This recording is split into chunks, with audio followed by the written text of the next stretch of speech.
साथियों, अंधविश्वास का जाल इतना उलझा होता है कि चाह कर भी आदमी उससे मुक्त नहीं हो सकता।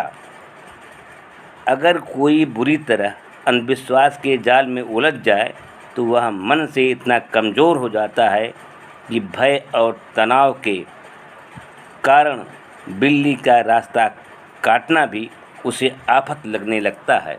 बचपन की एक घटना याद आती है। हाई स्कूल के इम्तहान चल रहे थे। गणित का पेपर था। अचानक एक काली बिल्ली कहीं से आई और रास्ता काटकर चली गई। डर के मारे मेरा मुंह सफ़ेद हो गया और उस गर्मी के दिन में पसीना पसीना हो गया। लेकिन हम कन्फर्म थे कि क्या हमने जो याद किया है वह सब भूल जाएगा, लेकिन डर भी सता रही थी। लेकिन जैसे ही पेपर आया, हम सरसरी निगाह से तेज़ से पेपर पढ़े और हल किया और उसके बाद घर आकर उत्तर को मिलाया। तब जाके सुकून हुआ कि बिल्ली के रास्ता काटने से कुछ नहीं होगा।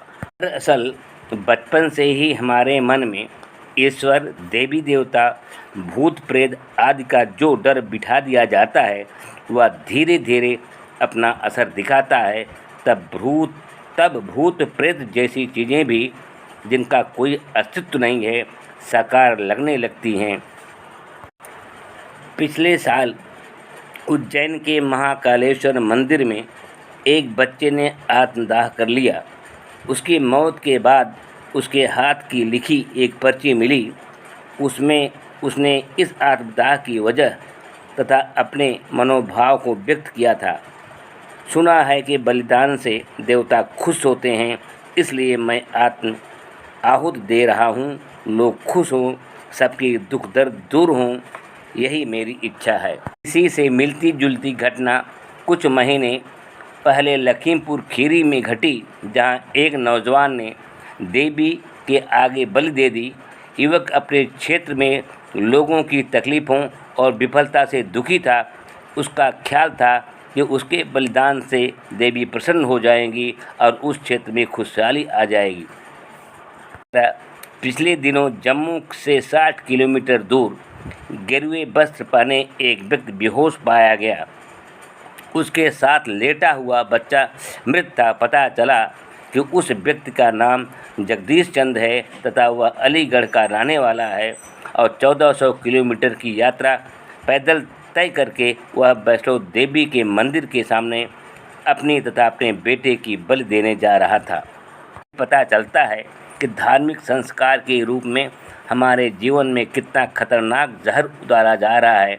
बचपन में सुनाई गई अविश्वसनीय और पलायनवादी पौराणिक कथाएं बच्चों के नन्हे मस्तिष्क को बुरी तरह प्रभावित करती हैं। मध्य प्रदेश के आदिवासी क्षेत्र की घटना है।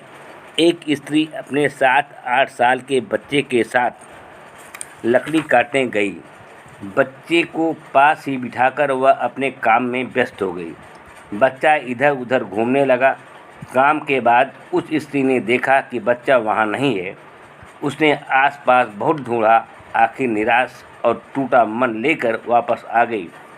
कुछ दिनों बाद उस बालक का सिर कटा शव मिला और फिर पता चला किसी ने धार्मिक अनुष्ठान के लिए उस अबोध बालक की बलि चढ़ा दी थी। कभी कभी ये अंधविश्वास इतने अजीब और हास्यास्पद होते हैं कि इन्हें मानने वालों पर दया आती है। साथ ही अपने समाज पर, खुद पर भी शर्म आती है। उदाहरण के लिए, आपने अखबारों में किसी क्षेत्र में वर्षा न होने पर गांव की स्त्रियों द्वारा रात्र में निर्वस्त्र होकर सामूहिक रूप से हल चलाने की घटनाएं पढ़ी होंगी। साथियों, बुद्ध और कबीर दोनों ही समाज सुधार के मामले में इसलिए पूरे नहीं खरे उतरते क्योंकि वो साफ तौर से ईश्वर को नकार नहीं पाए।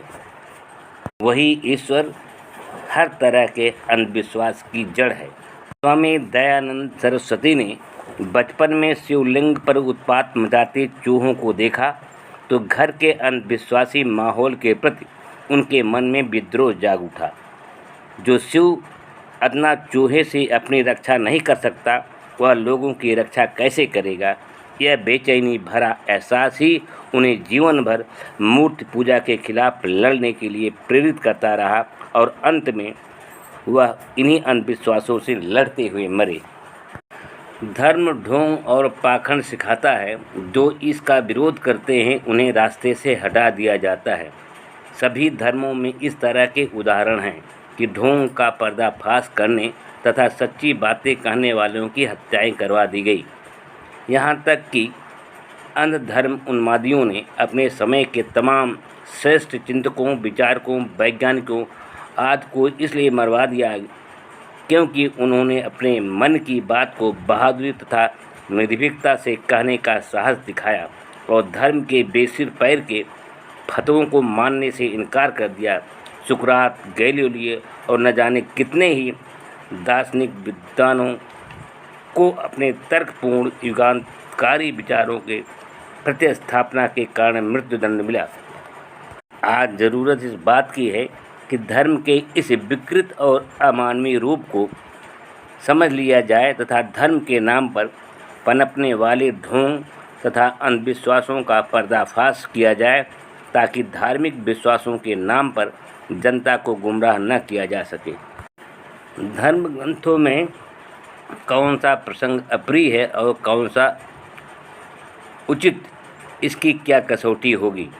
आज समाज ने जिन प्रसंगों को अप्रिय बताकर हटाने की पहल की थी, सनातन धर्म के नेताओं ने वही प्रसंग वेदों में ढूंढ निकाले।